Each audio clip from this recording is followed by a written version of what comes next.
আসসালামু আলাইকুম। আমাদের গার্ডেনের টমেটোগুলো এই যে কাঁচা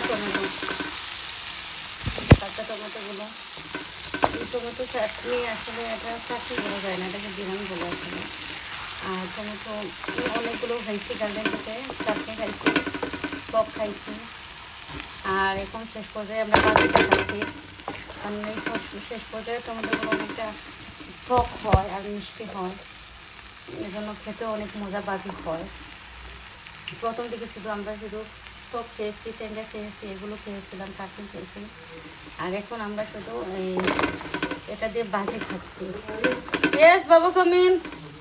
এই যে কত সুস্বাদু এই টমেটো বাজিটা, আসলে অনেকটা মজার।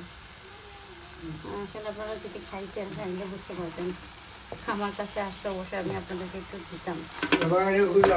হ্যাঁ, নাড়াচাড়া দিচ্ছি কারণ নিচে লেগে যাচ্ছে, তাই এইটা আমার হাজব্যান্ড বলতেছে নাড়াচাড়া দেওয়ার জন্য। আমি তো অবশ্যই দিব, কারণ অনেক সুন্দর করে উনি কেটেছেন। আমি তো এখন নাড়াচাড়া দিয়ে নামিয়ে দিতে হবে। কারণ হয়ে গেছে, এই যে উনি যাবেন, মেয়েকে নিয়ে যাচ্ছেন এই যে আমাদের এখানে শপিংয়ে। আসো বাবা আসো, বাট ও এখন পুল থেকে নামতেছে না।